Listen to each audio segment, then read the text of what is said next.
நாம கலப்ப பிடிச்சு உழுது உணவு தானியத்தை உற்பத்தி பண்றவங்க. நம்மளை நம்பிதான் பட்டணம் இருக்கு, பட்டணத்துல சனங்க இருக்கிறாங்க. நாம அனுப்புற உணவு தானியம் பட்டணத்துக்கு போகணுமே தவிர நாம இங்க போக கூடாது.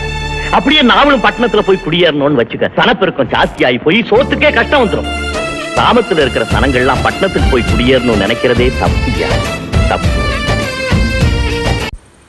வணக்கம் விவசாய சொந்தங்களே. இன்றைக்கி நம்ம பார்க்க போகிற வீடியோ வந்து தேங்காய் விலை நிலவரங்கள் தான். வீடியோ வந்து ஃபுல்லாக பாருங்கள், ஸ்கிப் பண்ணாமல் ஃபுல்லாக பாருங்கள். வீடியோ சப்ஸ்கிரைப் பண்ணாமல் இருக்கவங்க பண்ணி சப்போர்ட் பண்ணுங்கள். நாங்கள் பொதுவாக எந்த வீடியோ போட்டாலும் அது விவசாயிகளோட நலனுக்காக தான் போடுறோம், மற்றபடி வேறு எதுக்காகவும் கிடையாது. எங்களுக்கு ரெண்டாவது நடவை பற்றி இருந்தாலும் சரி, எதை பற்றி நாங்கள் போட்டாலும் சரி, நாங்கள் ப்ராக்டிக்கலாக என்ன எங்களுக்கு தெரியும், நாங்கள் என்ன செய்கிறோமோ, என்ன உண்மை நிலவரங்கள் அதை பற்றி தான் போடுறது. இதை எதுக்காக சொல்கிறோம் அப்படின்னு சொன்னால், போன தடவை தேங்காய் விலை நிலவரத்தை பற்றி கொப்பரையை போட்டிருந்தப்போ நீங்கள் இந்த விலைக்கு நீங்கள் வாங்கிக்கிறீங்களா அப்படின்னு சொல்லி ஒருத்தவங்க கேட்டிருந்தாங்க, கமெண்ட் பண்ணியிருந்தாங்க.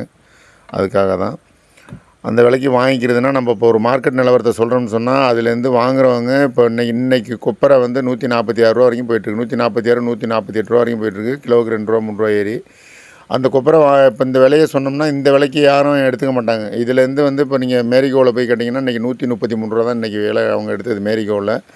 அதே மாதிரி இப்போ ப்ரைவேட்டில் உள்ள வியாபாரிங்க யாராக இருந்தாலும் சரி, இப்போ எஸ்ஆர் இந்த ஒவ்வொரு ஏரியாலையும் பெரிய ஆளுங்க இருப்பாங்க, இப்போ பெரிய வியாபாரிங்க இருப்பாங்க. அவங்கெல்லாம் ஒரு 10 ரூபா 15 ரூபா கம்மி பண்ணி தான் எடுப்பாங்க. எல்லாருமே வந்து இப்படி தான் போயிட்டுருக்கு ரேட்டு. எந்த ரேட்டாக இருந்தாலும் கடைசியில் உற்பத்தி பண்ணுற விவசாயிகள் தலையில் தான் முடிஞ்சு அதிலேயே தான் எல்லாருமே லாபம் வச்சு போயிட்டுருக்கு. இதில் நீங்கள் எடுத்துக்கிறீங்களான்னு கேட்குறதெல்லாம் விதண்டாவாதமான பேச்சு. ஒவ்வொருத்தவங்களும் வந்து இப்படி தான் இதுதான் இதில் வந்து இப்போ இன்றைக்கி வந்து உரிச்ச பச்சை தேங்காய் வந்து இன்றைக்கி வந்து 45,000 ரூபா போயிட்டுருக்கு. மூளைக்காய், அதாவது காங்காயம் உடைப்புக்கு கேட்குறவங்க 45, டெலிவரி வந்து 47,000, 44,500, 45ன்னு போயிட்டுருக்கு. இது வந்து கிட்டத்தட்ட ஒரு 10 நாளைக்கு முன்னாடியிலேருந்து இப்போ பார்க்கும்போது ஒரு கிலோவுக்கு 7 ரூபா 8 ரூபா ஏறி இருக்குது. ஒரு டன்னுக்கு 7,000 8,000 விலை ஏறி இருக்குது. விலை ஏற்றமாக தான் போயிட்டுருக்கு. டெய்லி ஒவ்வொரு நாளும் விலை ஏற்றத்தில் தான் இருக்குது. தேங்காயும் வந்து கிட்டத்தட்ட இப்போ 22 ரூபா 23 ரூபா அதிகபட்சம் எடுக்கலாம். தேங்காய் விலை வந்து ஏறுறது வந்து யாருக்கும் ரொம்ப மெதுவாக தான் தெரிஞ்சுக்கிட்டு இருக்குது. விலை இறங்குனுச்சுன்னா விலை இறங்கிட்டுன்னு தண்டா போடாத குறைய சொல்லி விவசாயிகள் அழுவ விட்ருவாங்க எல்லோரும். வியாபாரிங்க பொதுமக்கள் எல்லாருமே பேசி. ஆனால் விலை ஏறுறது வந்து ரொம்ப இதாக தெரியுது. நிறைய பேர் இன்னமும் இந்த 14 ரூபா 15 ரூபா ரேஞ்சிலேயே கொடுத்துட்ருக்காங்க. ஓரளவு பார்த்துக்கங்க. ரொம்ப எப்படியா ஒன்று தேங்காய் இருந்தாலும் 19 ரூபா 20 ரூபா போடுற அளவுக்கு தான் இருக்குது இன்றைக்கி. உங்கள் தேங்காய் ஒரு 400 கிராம் 450 கிராம் 500 கிராம் இந்த ரேஞ்சில் வந்துச்சுன்னா அதுக்கு தகுந்த மாதிரி பார்த்துக்கலாம். நீங்கள் சொல்கிற நாங்கள் கிலோ ரேட்டை வந்து நீங்கள் ஆவரேஜ் பண்ணி பார்த்துக்க வேண்டியதான். இது பெரிய கம்பு சுற்றுற வேலையெல்லாம் கிடையாது. ஒரு தேங்காய் எடுத்து உரித்து உங்கள் தேங்காயை நார்மலாக வெயிட்டு போட்டு பார்த்தீங்கன்னா எத்தனை கிராம் இருக்கோ அதான் உங்கள் தேங்காயோட மதிப்பு. 2 தேங்காய் 1 கிலோ இருந்துச்சுன்னா அதுக்கு உள்ள மதிப்பு அந்த மாதிரி. இப்போ காங்கேயத்தில் டெலிவரியே 47 ரூபா அவங்க கேட்குறாங்க அப்படின்னு சொல்லும்போது இங்கே வந்து வாங்குறவங்க 44,500, 44,500, இந்த மாதிரி அவங்க அப்படிங்கும்போது அவங்களுக்கு 1 ரூபா 2 ரூபா ஒரு டன்னுக்கு 1000 2000 அவங்க கமிஷன். ஒவ்வொருத்தவங்களும் இப்படி தான் போயிட்டுருக்கு நிலவரம். அதுக்கு சொல்ல வரேன். அடுத்தது கசங்கல் தேங்காய் வந்து 48 ரூபா 49 ரூபா வரைக்கும் போயிட்டுருக்கு. கசங்கல்னால் உங்களுக்கு 2 மாதம் ஸ்டாக் வைக்கிறது. 2 மாதம் நம்ம ஸ்டாக் வச்சு இந்த தேங்காய் கருப்பு அதில் வந்து இந்த ரேட்டில் போயிட்டுருக்கு. நீங்கள் ஸ்டாக் வச்சு போடும்போது வந்து ஓரளவு உங்களுக்கு சேதமும் அதிகமாகும். அதனால் இளம்பாடு தேங்காய் நிறைய பேர் வந்து தேங்காய் வெட்டும்போது வெட்டுறாளுங்க வந்து நல்லா சுத்தமாக வெட்டணும். 60 நாள் கழித்து வெட்டுற தேங்காய் தான் நீங்கள் கண்டிப்பாக ஸ்டாக் வைக்கணும்னு நினைக்கிறவங்களுக்கு சொல்கிறேன். 60 நாளைக்கு ஒரு வெட்டுறவங்க தான் அந்த மாதிரி இதுக்கு போகணும். சில பேர் 45 நாள்லேயே தேங்காய் வெட்டிலாம் நான் பார்த்துருக்கேன். 45 நாளில் வெட்டுறது, 40 நாளில் வெட்டுறது, இந்த மாதிரிலாம் வெட்டும்போது இந்த மாதிரிலாம் வெட்டி நீங்கள் அதை போட்டிங்கன்னா உங்களுக்கு பாதிக்கு பாதி சேதமாயிடும். உங்களுக்கு அது வேஸ்ட்டு, யாருக்குமே எதுவும் இல்லாமல் போயிடும். நீங்கள் ஸ்டாக் வைக்கணும்னு நினைக்கிறவங்க இந்த மாதிரி வெட்டுங்க. பொதுவாகவே தேங்காய் வெட்டுறது வந்து 60 நாளைக்கு ஒரு தடவை வெட்டினீங்கன்னா தான் நல்லது. அந்த மாதிரி பார்த்துக்கோங்க. தேங்காய் கொப்பரை வந்து இன்றைக்கி 148 ரூபா வரைக்கும் போகுது அதிகபட்சம். ஆனால் 148 ரூபா போகுதுன்னா வாங்க, அதை தான் நான் முன்னாடியே தெளிவாக சொல்லிட்டேன். இன்றைக்கி மேரிகோவில் வாங்கினதே 132 ரூபா 133 ரூபா தான் இந்த ரேட்டில் பார்த்துக்கோங்க. எண்ணெய் விலை வந்து இன்றைக்கி 15 கிலோ டன்னு வந்து 3,075 ரூபா வந்துச்சு போன வாரம். இப்போ வந்து இன்றைக்கி 3,275 ரூபா இன்றைக்கி எண்ணெய் ரேட்டு. 3,275 ரூபா 15 கிலோ. அதே மாதிரி பவுட்ரு கிட்டத்தட்ட 1 கிலோ ரூ. 200 210 வந்துட்டு கண்டிப்பாக வந்து கொப்பரை விலை வந்து இன்னும் ஒரு கூடிய விரைவில் வந்து ரூ. 200 தாண்டிடும் அப்படிங்கிற மாதிரி தான் சொல்கிறாங்க. ஏன்னா நிறைய பேர் ஸ்டாக் வைக்கிற மாதிரி ஒரு செய்தி. ஆனால் இதை நாங்கள் சொன்னோம் அப்படிங்கிறதுக்காக நீங்கள் போய் ஸ்டாக் வச்சுக்கிட்டு அப்புறம் விலையில் மாற்றமாச்சுன்னா எங்களை கேள்வி கேட்டுக்கிட்டு இருக்காங்க. விலை ஏறுங்கிறது எல்லாருடைய கணிப்பு. ஏன்னா வெயில் ஓவரான வெயில், பருவமழை சரியானபடி தென்மேற்கு பருவமழை சரியாக பெய்யறதுனால பயங்கர வெயில் அனல் காற்று அடிச்சிக்கிட்டு இருக்குது. உங்களுக்கு லெவல் ஃபுல்லாக வாட்டர் லெவல் ஃபுல்லாக கீழே போயிட்டே இருக்குது. தண்ணி பற்றாக்குறையினால தண்ணி இது பண்ண முடியல. இந்த மரத்தை எல்லா தென்னந்தோப்புலையும் தேங்காயோட வரத்து வந்து குறைய ஆரம்பிச்சிருச்சு. இதெல்லாம் வந்து இப்போ பின்னாடி போக இன்னமும் உங்களுக்கு தேங்காய் வந்து வரத்து குறையும் போது ஆட்டோமேட்டிக்காக விலை ஏறுறது தான் ஒரு இயல்பான ஒன்று. அதுக்கப்புறம் வந்து எக்ஸ்போர்ட் வெளிநாட்டுக்கு ஏற்றுமதி பண்ணுறதும் நிறையா நம்ம நாட்டிலேருந்து போயிட்டுருக்கு அப்படிங்கிற மாதிரி சொல்கிறாங்க. அது ஒரு காரணம். எக்ஸ்போர்ட்டுக்கு நம்ம தேங்காய் நிறையா போகிறதுனால உங்களுக்கு நிலையான விலை ஏற்றங்கிறது தொடர்ந்து ஏறும் அப்படிங்கிற மாதிரி ஒரு கருத்து. அது எப்படின்னு பார்த்துக்கங்க. நீங்கள் மூளைக்காய் இந்த ரேட்டுக்கு குடுமி வந்து சென்னைக்கு வந்து குடுமியும் போயிட்டு தான் இருக்குது. ஏன்னா இப்போ தொடர்ந்து இப்போ இந்த காலேஜ் எல்லாம் ஓப்பன் பண்ணி இதெல்லாம் ஓப்பன் பண்ணிட்டாங்கிறதுக்காண்டி குடுமிக்காயும் போயிட்டு தான் இருக்குது. குடுமிக்காயும் 44 45 கோயம்பேடு இந்த மாதிரி போயிட்டு தான் இருக்குது. நீங்கள் அடுத்தது இந்த உரிச்ச பச்சை மட்டை வந்து கொஞ்சம் விலை இறங்கியிருக்கு. கிட்டத்தட்ட 260 270 வரைக்கும் போயிட்டு இருந்தாங்க. 260 270 வரைக்கும் போயிட்டு இருந்துச்சு. அது இப்போ வந்து கொஞ்சம் 220 230 இந்த ரேஞ்சில் கொஞ்சம் இறங்கியிருக்கு அப்படிங்கிற மாதிரி தான் சொன்னாங்க. கசங்கல் மட்டையும் அதே மாதிரி தான். கசங்கல் மட்டை இதோட பச்சை மட்டையோட கொஞ்சம் கம்மி ரேட்டு தான். அதேமாதிரி உரிக்கிற ஆள் வந்து ரொம்ப டிமாண்டு அப்படின்னு இப்போ உரிக்கிற ஆள் வந்து ரொம்ப கொஞ்சம் பற்றாக்குறையாக தான் போயிட்டுருக்கு. கூலியும் கொஞ்சம் ஏற்றிட்டாங்க.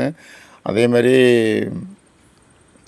டிமாண்டுங்கிறதால இப்போ பக்கத்தில் கூட மிஷின் கூட எடுத்திருக்காங்க. உரிக்கிறதுக்கு மிஷின் எடுத்து அது வந்து 1 மணி நேரத்துக்கு கிட்டத்தட்ட 1000 காய் உரிக்கிற மாதிரி சொன்னாங்க பக்கத்தில். அதுலேயும் வந்து சில நல்ல காயெல்லாம் உடச்சிடுது, அப்படியே அதோட பல்லுந்து அதில் தண்ணிட்டு உடச்சிடுதுன்னு சொல்லியிருக்காங்க. அதை கொஞ்சம் ஆல்ட்ரேஷன் பண்ணி மறுபடியும் வர்ற மாதிரி சொல்லியிருக்காங்க. கூடிய விரைவில் வந்து இந்த மாதிரி ஏதாவது ஒரு மிஷின் இந்த மாதிரி உடைக்கிறதுக்கு எல்லாத்துக்குமே நல்லபடியாக வந்து வந்துருச்சுன்னா தான் சமாளிக்க முடியும் போல இருக்குது. ஏன்னா அவங்களுக்கு எல்லாத்துக்குமே ஆள் டிமாண்டு. தேங்காய் வெட்டுறதுக்கு, அப்புறம் உரிக்கிறதுக்கு, அள்ளுறதுக்கு எல்லாத்துக்குமே ஆள் டிமாண்டில் தான் போயிட்டுருக்கு.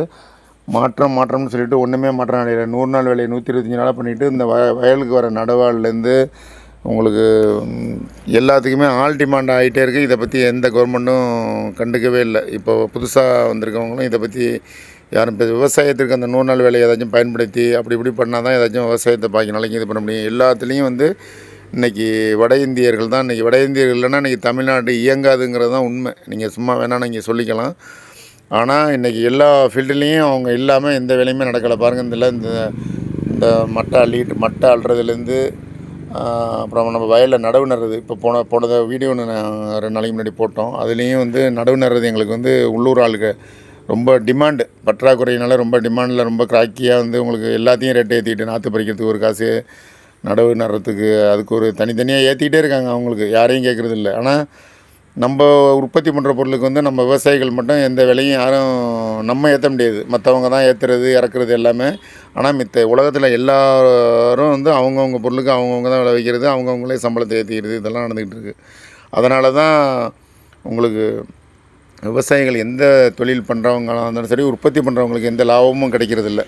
அதனால தான் கொஞ்சம் விழிப்புணர்வு வந்து கொஞ்சம் பார்த்து லாபம் பெறணுங்கிறது தான் எங்களோட நோக்கம். அதனால தான் சொல்லிகிட்டு இருக்கோம். அதனால் இந்த ஆள் பற்றாக்குறையை நீக்கணும்னு சொன்னால் ஏதாச்சும் அரசாங்கத்துலேருந்து இந்த மாதிரி பண்ணணும். 100 நாள் வேலையை கண்டிப்பாக விவசாயத்துக்கு பயன்படுத்தணும்.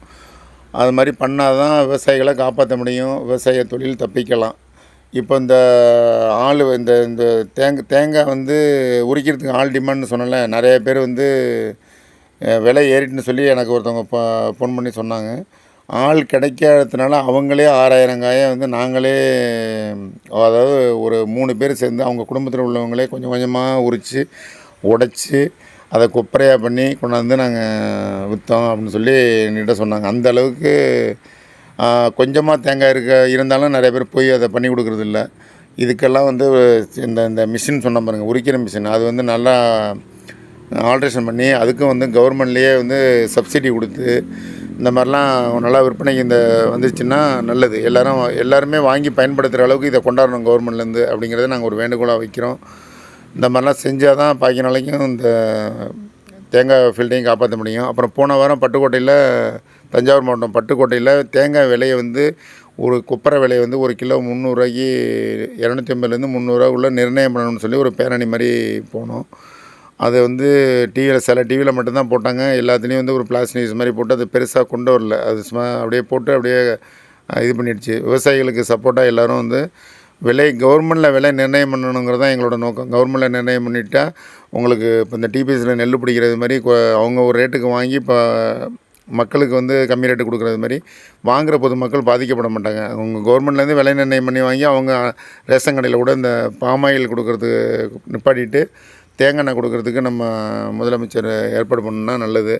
மாற்றம்னு சொல்லிட்டு விவசாயிகளுக்கு இந்த மாதிரி இலவசங்கள்லாம் எதுவும் கொடுக்க வேண்டியதில்லை. இந்த மாதிரி ஏதாச்சும் நல்ல உருப்படியான திட்டங்கள் கொடுத்தாவே போதும், விவசாயிகள் வாழ்க்கையில் ஒரு நல்ல மாற்றம் வந்துடும் அப்படிங்கிறது எங்களோட கோரிக்கை.